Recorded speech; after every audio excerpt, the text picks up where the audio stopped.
I'll tell you what, the stones on these school districts, absolutely unbelievable. Then again, maybe we should not be shocked by it all. 6:04, good morning. Happy Thursday. It is great to be here on KCMO Talk Radio 95.7 FM. I know for many of you, today is going to be the last day of school for your kids.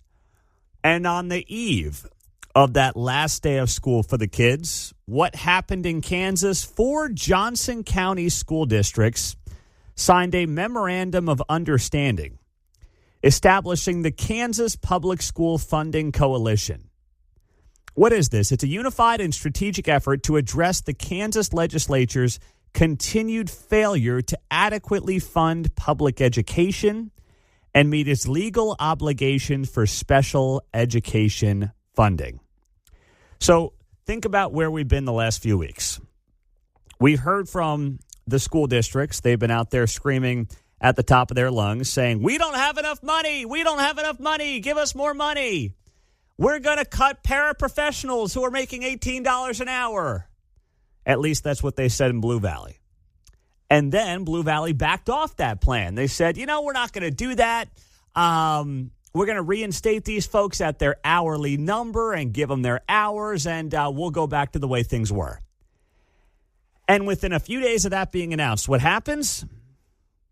Blue Valley, Olathe, Shawnee Mission, and DeSoto all now say that they are basically going to seek legal counsel to try to figure out how to get more money out of the state legislature. And they're doing it on the backs of special education kids. That's what they are doing. They are using special education as basically a political weapon. That's what they're doing. Okay? That is the ultimate plan here. And by the way, they're emboldened to roll out this plan. First off, it was the last week of school when this got rolled out yesterday. It is the last week of school right now. So they're like, all right, we're going to send you off into the summer. And by the way, let's get some more money. Woo! That's the plan.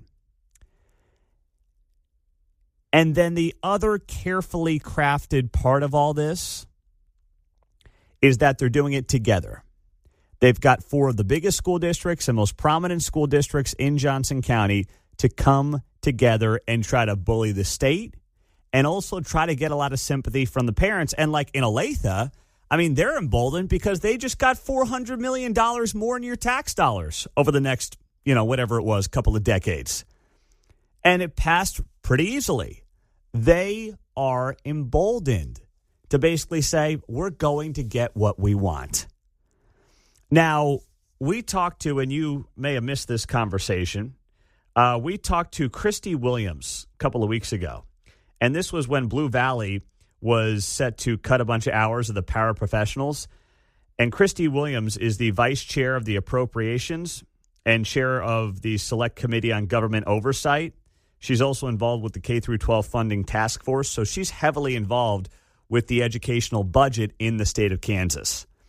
And she was on this show and she explained how exactly this 92% number works. You may have seen this number in the news last night. You may have seen this in the press releases from Olathe and Blue Valley.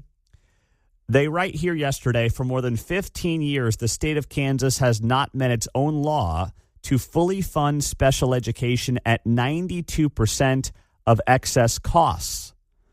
So basically what these school districts keep saying is they're not giving us the money that they are obligated to give us. Here is what Christy Williams told us 2 weeks ago on this show. Okay, couple things to think about. Number one, we have a formula in our state statute, not in our Constitution, relating to special education. And in that formula says that we're to fund at 92% and of their total expenditures. And right now we continue to increase those, and our Kansas Supreme Court ruled on what would be an appropriate amount. We've fulfilled that amount. And so I think the other thing to understand is that the formula does not include all tax dollars. So, for example, in Shawnee Mission, there's an additional approximately $25 million that is raised locally in property tax for special education that is not included in the formula. So they can say, the school district can say, we're underfunded, the state's not funding. But in reality, there are tax dollars there for those students, raised for those students that are not counted in the formula. If we did count it, we would be right on target. You can always fudge the numbers. You can always make the math look like whatever you want to make it look like. That's something that any business, any government entity can always do.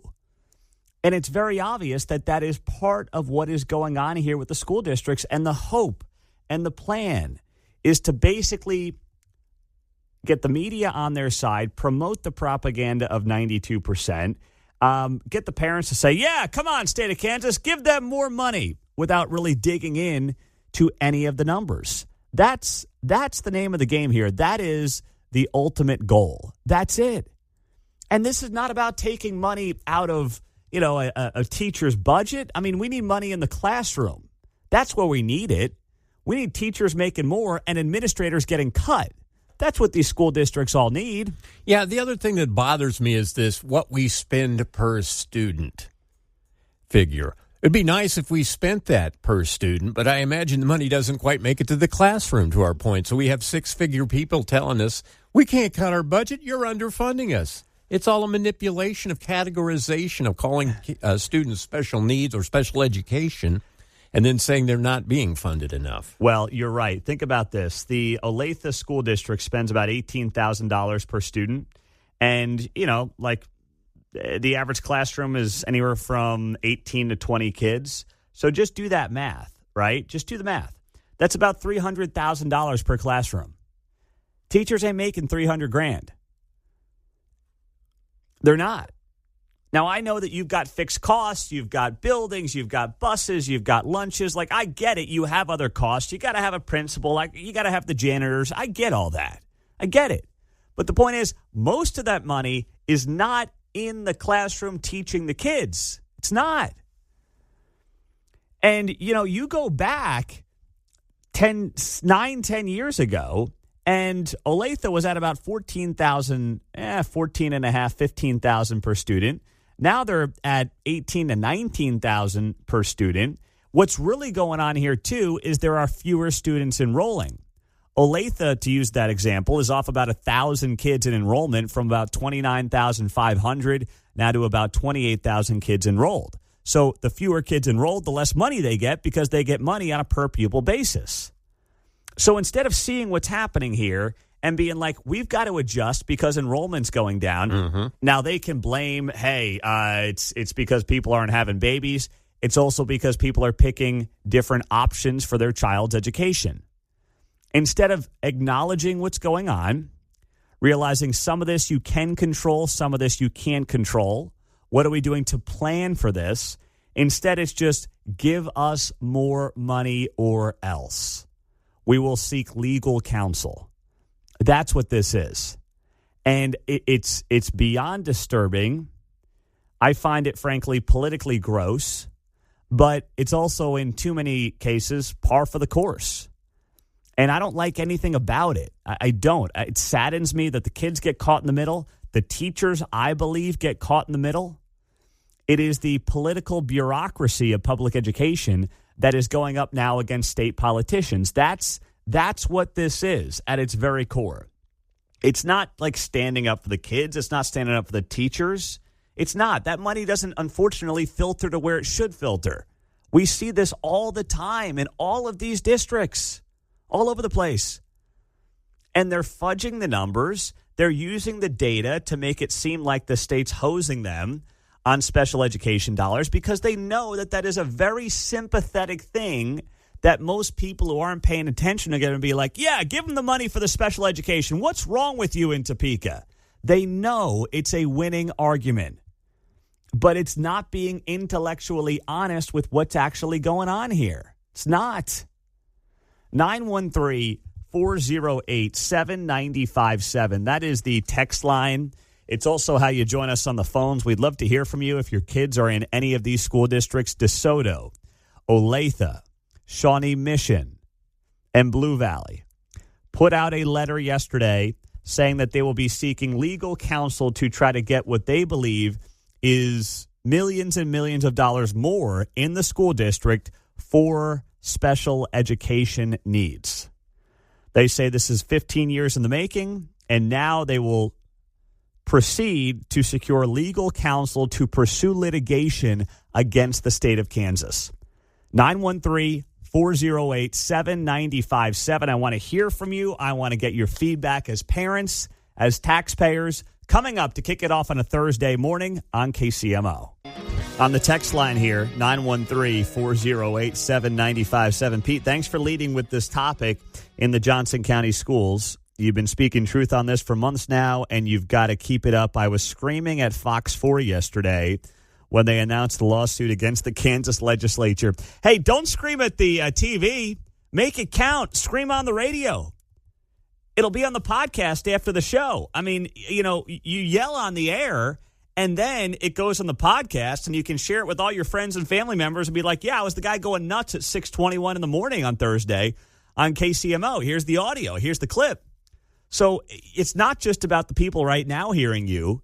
It is about having, shall we say, evidence of your great rant and having it right here on KCMO instead of just the four walls around you in your living room hearing you scream at the TV.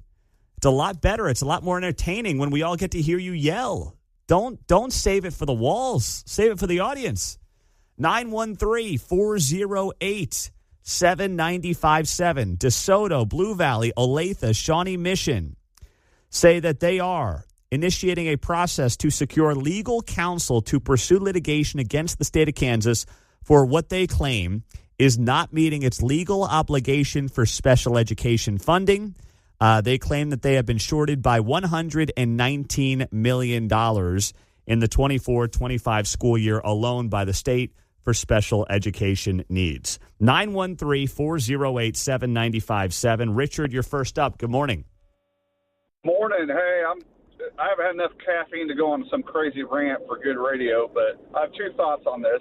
One, they're going to spend a stupid amount of money that they could be using to educate kids for this legal counsel.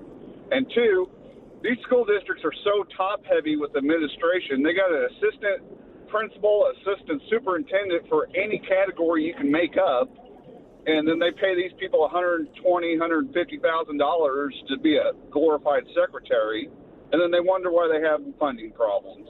Bingo. Nailed it, Richard. Way to go, my man. Way to go. I had a very prominent television anchor in Kansas City note to me yesterday. They sent me the story, and they said maybe these four school districts could just consolidate and save a lot of money in the process. And also noted how much money the attorneys are going to make off of this. How about that, right? Attorneys are going to get nice and fat and rich. That's what hacked me off about the headline. You're spending my tax dollars to tell me you're wasting my tax dollars. Yes. No. Yeah.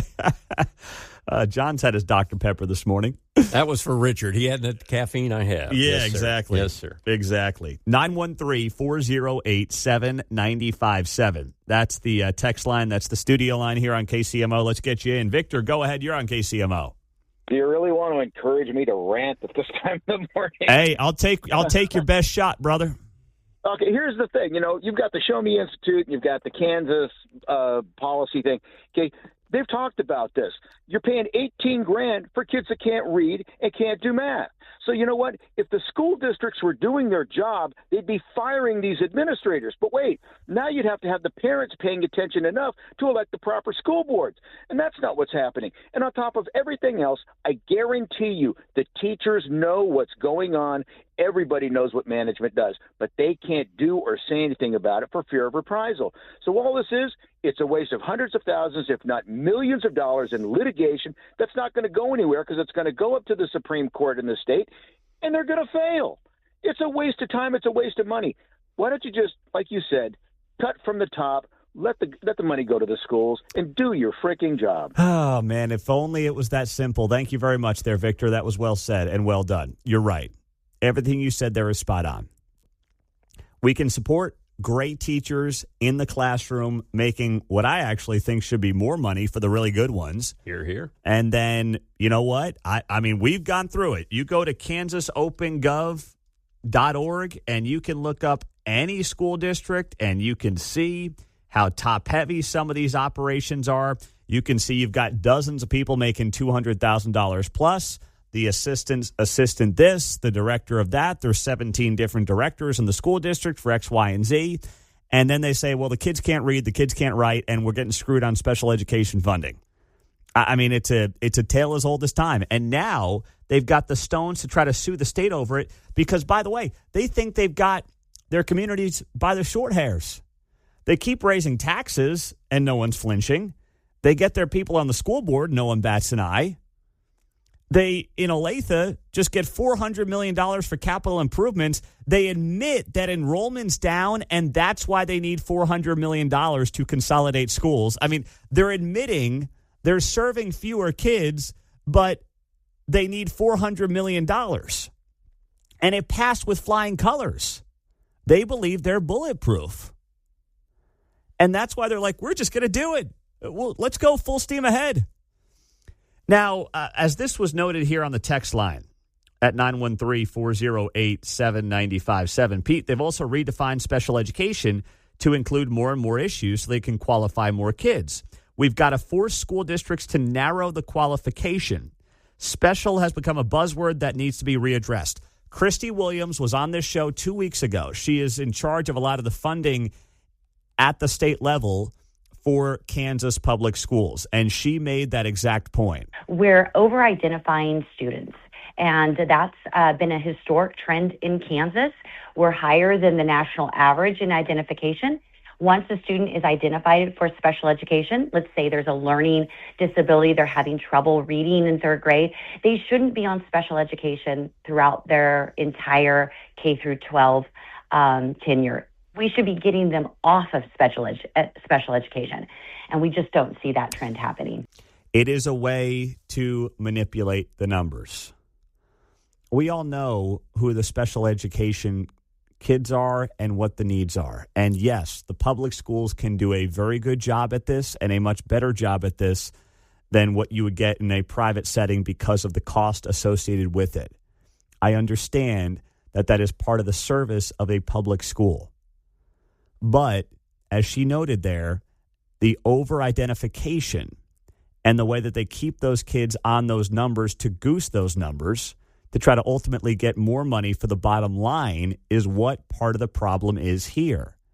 And the state of Kansas needs to start screaming this from the rooftops. Christy Williams is going to be on the show at 9 o'clock this morning. I know if you're here right now, you may not be here at 9. That interview will be up on the podcast. Please subscribe to the podcast. Just search Pete Mundo on Apple, Spotify, subscribe. We post all the interviews after the show so you can hear it there. You can share it with family members and other parents in these school districts because they will need to hear what she has to say.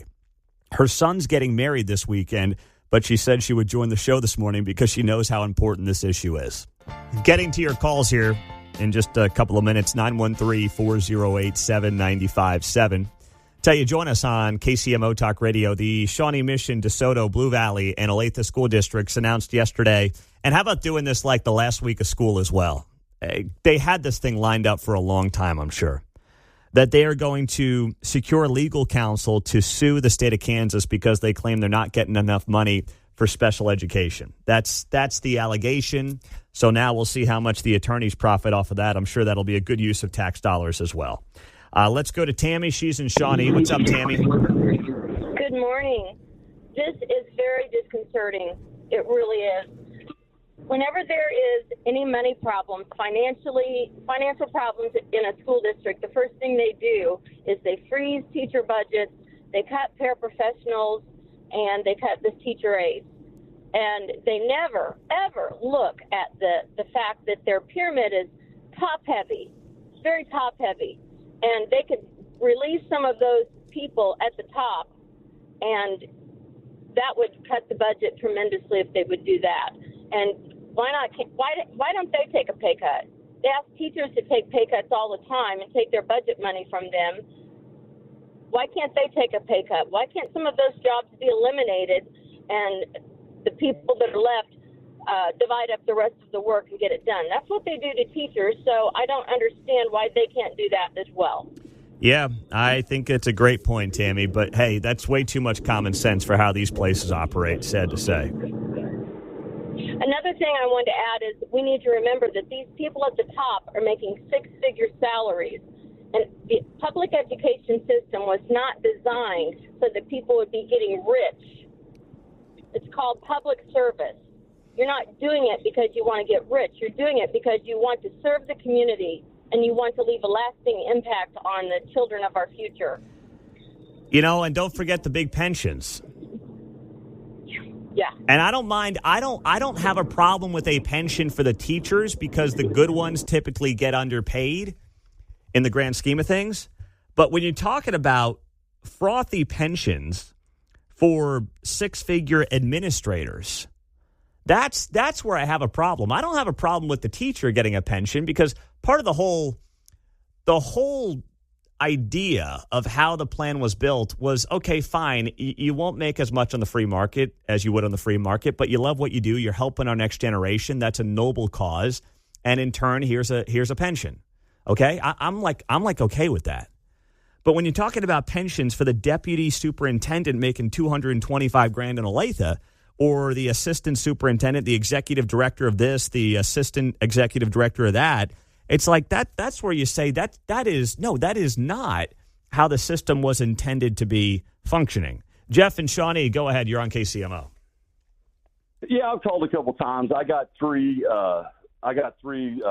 China Mission teachers in my neighborhood, all in high schools. And they've always told me that, I mean, I graduated in 82, that everybody passes. Everybody graduates. There's no this, you graduate, but you got to go through summer school. The whole thing of people not graduating. I mean, when I was in school, probably, 5-10% didn't graduate because they didn't do the schoolwork or had good enough grades. But because it's no child left or, left behind, everybody walks the podium. Nobody doesn't stay back a year or two. And, until these kids get their test scores up and stuff like that, man, I have a hard time throwing them any money, man. Mm-hmm. You teachers perform and these kids get good grades, then, yeah, man, we'll throw you some more money. But we're throwing good money at a worse problem, man. Their test scores are down, their reading and writing's down, and everybody walks the graduation thing. Nobody has consequences on their grades anymore. You can have the worst grades and still graduate with a valedictorian. Yeah, no, that's right. That's exactly right, Jeff. Thank you. I want to share this with you, too, just talking about the pensions and how this whole thing gets set up. So I crunched the numbers just to use, let's say, the superintendent in Olathe, and this is based on the KPERS website. That's the Kansas Public Employees Retirement Fund. How they calculate the pensions, I'm not going to get into the numbers here, but here's what the estimated lifetime pension would be for a superintendent in Kansas making about $300,000 a year. When you calculate the lifetime pension for somebody making that kind of dough, they would be clearing $170,000 per year in a pension. Let's say you're just a higher level deputy superintendent, assistant, director of this, director of that. Let's say you're making, $190,000 a year. Your estimated lifetime pension would be $108,000. Principal making about $150 a year. The estimated lifetime pension with 30 years of public service in Kansas would be about $89,000 a year. That's till the day that you go into the ground and then go to heaven. That's the kind of money that you're looking at in these retirement funds. Now, a teacher making 50, 60, 70 grand a year and then, taking that hit, being in the classroom, working with the kids every day, collecting a pension after the fact, I don't have a problem with that at all. I really don't. I think that's noble. I think we want to encourage people to get into teaching kids and producing the next generation. And there are so many people who get into it for that reason, who I believe actually deserve that on the back end. I'm a proponent of the pension system in specific jobs like teaching and policing and things like that. But, with it becoming a bloated, top-heavy administration in so many of these school districts and still having that same pension program in place, first off, you're incentivized to try to get out of the classroom in many of these cases. You're incentivized financially to get yourself into the administration. And what should be happening is incentives to get into the classroom, not into the administration. That's where we want the best and the brightest, because that's where the kids feel it the most directly. And ultimately, it's supposed to be about the kids.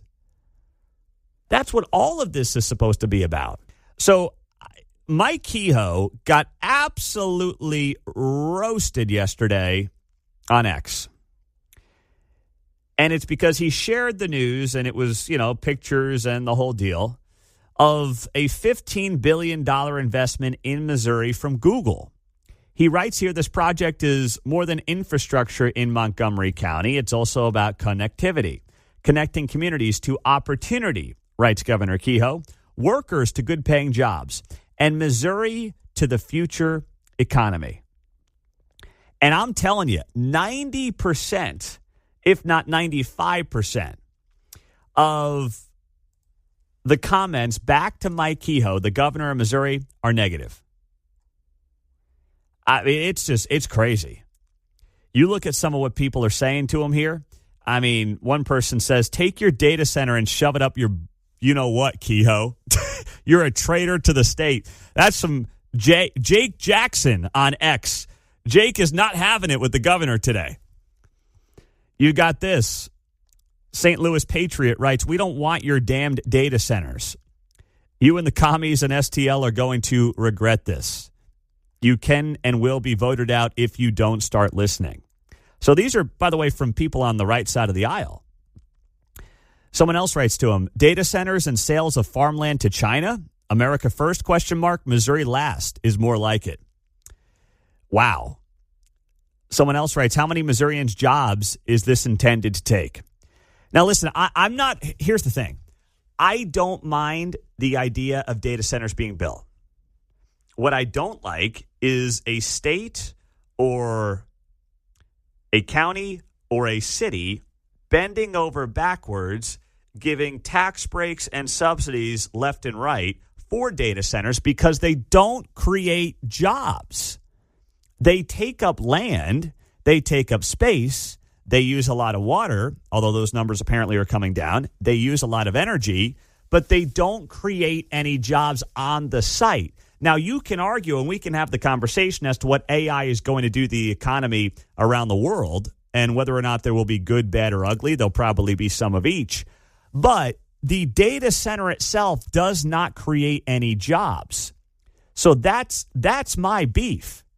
If you want to build a data center, that's fine, but don't ask the state of Missouri, don't ask the state of Kansas, don't ask Johnson County or Spring Hill or Jackson County or Clay County for any kind of a break. Just build your data center, because the whole reason they're building them here is because it's a lot cheaper to build it here than California or New York or Pennsylvania or anywhere else along the coast. So they're coming here for cheaper land and cheaper energy. That's fine. Do that. That's the free market at play. But then don't ask for something on top of it, because there's nothing else that really comes along with it. But this is what happened over in Independence. So Kehoe's getting roasted by both sides of the political aisle, because people, I think, are just fed up with the idea of a dime of their tax dollars going to these data centers when people have concerns about AI. This has come up in commencement speeches around the country, where you've had these commencement speakers getting booed at the University of Arizona, at UCF, at some of these colleges, where the kids just feel like AI is the reason that they're struggling to get their career started. Now, I don't think it's that simple. I think some of these kids are looking for excuses. But there's no doubt AI is going to change the way we do business. It's going to change the way the economy operates. All that is absolutely true. But there is some level, I believe, of fear-mongering going on here. Now, Josh Hawley, Missouri U.S. Senator, we'll keep it in Missouri here, was asked about this yesterday by Fox Business and just the data centers at large and what's going on. Here is part of what Missouri Senator Josh Hawley had to say. I wanted to ask you about artificial intelligence. College graduates have been booing AI at their ceremonies this week, whether it's been reading it out or they're just booing every mention of AI. What do you make of that? Well, I make of it the fact that a lot of these college grads don't have jobs. I was talking to a group of college grads recently, college seniors actually, and they were giving me very similar sentiments about AI. They were saying that they can't find jobs, that, like 30, 40% of them are unemployed, and they blame AI for this. And, they may well be right. We've got to make some choices about AI to make sure it actually is good for the American workforce. And I think a lot of these college grads don't think it will be. All right. That was Josh Hawley whispering, by the way, to Fox Business yesterday. So Montgomery County in Missouri granted a 25-year personal property tax abatement to Google's subsidiary for their $15 billion data center that is coming to New Florence. So that's where my beef is. It's with the tax break. Now, some of you are saying, I got this from Mike on Facebook. He says that ask the union members, the data centers do create jobs. Those are temporary jobs. Those are temporary construction jobs. It's like when the state of Kansas says the Chiefs Stadium is going to create 17,000 jobs. Yeah, construction jobs that, by the way, we don't have 17,000. When you combine that with the 20,000 needed for the Royal Stadium, when you stack all these jobs together, where are they coming from anyway? Adding to the hospital near the new ballpark. That's too. right. Yeah, don't forget about that.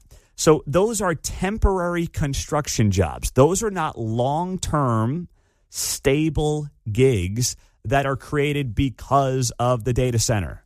That's not what they are. Josh Hawley went on to say this. It seems like big tech is really implementing their ways here. More data centers are popping up, and as that happens, it seems jobs for college grads are going down. I mean, what can you do about it? Well, I think we've got to go in the opposite direction. We want to see new technology create jobs, not destroy jobs. And this is why we ought to pass legislation right now that would require these tech companies to turn over the data on how many jobs they're creating or how many jobs they're destroying. We ought to collect that data from all across the workforce. And then we ought to make sure that AI is getting implemented into these workforces in a way that actually creates jobs and gives rights to workers and doesn't take them away. So in my state, I can also tell you people do not want data centers. I mean, it's just in town after town in Missouri, people are showing up at these meetings, county commissioner meetings, the Public Utility Board meetings, and are saying, please don't put a data center in our community. I think elected officials need to listen to that. All right. I like Josh Hawley, but he had two really bad ideas there. The idea that the government should be in charge of telling or tracking the jobs created by data centers and AI, and that the government should somehow oversee how AI gets implemented into the workforce. I mean, you guys can't even balance a freaking budget. You guys can't pass a piece of legislation to save your lives. Now we're somehow going to have the federal government make sure that AI is properly implemented into the workforce. What the heck does that even mean? That is such a bad idea on so many levels.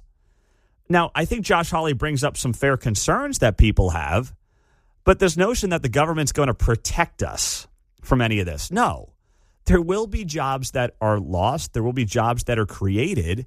I think the angst is in the unknown, and it's fair to have that. I wonder it. I think about it. I think we all do. But the goal of the government should not be to figure out how to babysit the private sector, because that absolutely never works. 913-408-7957 is our text line and our studio line. Dennis is in Bonner Springs. What's up, D? Good morning, Pete. I'm going to use the county I live in as an example, Leavenworth, and I'm not going to talk about the jobs and the environment. The environment, some of that's scare tactics, in my opinion. When they tell me the reason I'm obese is because of a data center, I kind of scratch my head and say, come on, folks. But let's go with the taxes. Like Leavenworth County, Kansas, what I understand my commissioners are looking at is the data center comes in. They get their tax breaks on building materials, stuff like that. Then when that facility starts online, day one, they start paying property tax. Here's the reason I called. My county has nothing other than bedrooms and a fort and prisons that don't pay taxes. Our budget, I believe, is $72 million a year. That data center being proposed out there on the west side of Tonganoxie will pay $65 million in property tax. You see my point? Per year or over the life of the deal? That's what the commissioners say. Do they say a year or the life? I have no idea. The way I understand it, and I may be wrong, somebody may be listening, my understanding is a year. I don't see how that math works, but either way. But here's the thing. It's, to your point, Dennis, it's the same thing that they say with any of these, economic development deals, which is, hey, yeah, we're giving them a break, but once they get this thing up and running, we're going to see a windfall of cash, and it's going to be fantastic. I think the idea of a data center going up west to Tonganoxie is fine. I don't have a problem with that at all because, yeah, sure, more revenue is a good thing for the county. You're right. They need it in Leavenworth County. The question is, what are you giving up? And did you have to give it up to begin with? Or that's the key. Yeah. That's the key. If you don't give them the keys to the Treasury, and it's your infrastructure, your building materials, you get a sales tax break on that. But then you start paying property taxes, maybe at a lower level to start with and accelerate it. But counties like this, the counties, rural Kansas counties, rural Missouri counties, they need money somehow. Mm-hmm. And I just, to be honest with you, the whole data center, I'm kind of one way one day, one way the other day. I'm afraid of it being used against me to be spied on because I'm paranoid after having the Obama administration jack with me, Well, no one's ever going to be able to AI these fantastic calls that you make to KCMO, Dennis. So, all right, you're protected there, all right, my man? All right, buddy. Take care. All right. Have a good weekend. The Jeff Bezos can't AI Dennis in Bonner Springs on this show. Maybe I can give Dennis a little bit of assurance. I saw a meme that says these data centers are mostly just filled up with pictures of your wife and the kids that she saved on the cloud. So, yeah, that's right. Oh, man. It's complex. I don't think it's clearly black and white. But to Dennis's point, it also becomes a race to the bottom by these counties and municipalities on these deals. There's no doubt about that because there's not inherently job creation coming out of it. And I would be curious to know how they calculate the estimated revenues to counties off of these deals because there are not a lot of bodies in them that are paying, say, sales taxes or income taxes, things like that. So how are they specifically figuring that number out? Where is that money being generated from on that specific data center to then pass that money on to the county coffers? 913-408-7957. Mayor Lucas will be here in 15 minutes on KCMO Talk Radio, 95.7 FM. Remember yesterday we played a clip of President Trump on the tarmac. He was going to give the commencement speech with the Coast Guard, and he was asked about Spencer Pratt. And he said, yeah, I like Spencer. And he says, I heard he's a big MAGA guy. And he didn't endorse him, but I was like, that's the line. It was the last thing we played at like 9:50 yesterday morning. I said, that's the line right there that his opponents are going to jump on. I heard he's a big MAGA guy. And yesterday, like clockwork, one of the individuals running against Spencer Pratt, there are really three people that appear to be poised to get to a runoff after the June 2nd primary out there in L.A. And it's the far, far left council member, Nithya Raman. She literally shared that quote from President Trump on the tarmac yesterday saying he's a big MAGA guy. Like they're trying to now use that against Spencer Pratt. And I am fascinated by this story in Los Angeles because L.A. has no business electing a guy who admitted he voted for Donald Trump. I mean, he has said that, yes, I voted for Donald Trump in 2024. But here's the thing. There was a huge feature yesterday in the Wall Street Journal. Well, it dropped like last night. And the headline read, Spencer Pratt was a reality TV villain. Now he wants to be L.A.'s savior. And this article goes on to note some prominent people in Hollywood who are supporting Spencer Pratt's campaign. Yeah, the former reality star guy. And one person that they note here is David Solomon, 46-year-old guy, talked to the Wall Street Journal. And, he's in that whole little clique of people and different Hollywood folks who are starting to quietly come out of the woodwork on behalf of Spencer Pratt. And he told the Wall Street Journal yesterday, L.A. is the most liberal place on the planet. But everybody I know that's a Democrat is voting for Spencer. And I'm like, yeah, because you know what? Competent, good government shouldn't cut left or right. It should. Now, it's a gift to conservatives if it does, but it really shouldn't. We should really just be talking about good, competent government for Democrats or Republicans being in charge, and then you kind of tinker around the edges. But that's not what it's become over the last several years, John. That's what Spencer has said. His friends are Democrats. Yes. Right? Yes. It's not about being Republican. He said the only people that don't like him are the socialists and the communists, and he has a little bit of support from the socialists because they're for at least accountability. Yes. That's exactly what he's doing. So I don't know. I saw a poll yesterday that had him now tied with Karen Bass. Now, once again, once you get to a runoff, it's a different story. And the runoff will be determined after June 2nd if nobody gets to 51%, which is probably not going to happen. But if this guy gets to a runoff against the incumbent Karen Bass, who was the one who was the mayor when the whole place burnt down, a couple of years ago during their fires, oh my goodness. I am going to be infatuated like this, like it's a big-time sporting event. Exactly. I can't get enough of it because of what it could mean for city politics around the country. Hey, where's our Spencer Pratt in Kansas City, huh? Do we have one for next year? Contrast New York to L.A. Yes. Ain't that the truth? One thing that Trump deserves a lot of credit for in his second term is getting some of these big business leaders to stand up. We played for you last hour a clip of Jeff Bezos, of course, the founder of Amazon, calling out New York City, calling out bad government, saying, you guys spend $44,000 per student and your results absolutely stink. If I ran Amazon the way that you run the New York City public schools, your package would arrive 6 weeks late, there would be a $100 delivery fee, and you still would get the wrong thing in your package. It was a great line from Jeff Bezos. You've also got J.P. Morgan Chase CEO Jamie Dimon in a headline story this morning cautioning, happens to be New York City Mayor Zohran Mamdani, about his hard left vision for the Big Apple, warning the mayor that he can relentlessly preach morality and ideology, but if the city keeps struggling, he's failing to do his job. He was on Bloomberg TV talking about that this morning. In Seattle, there is concern around their socialist mayor, Katie Wilson. She is a self-described Democratic socialist. And she is now walking back her slamming of Starbucks. She pushed for a boycott of the most notable company in that city outside of Microsoft.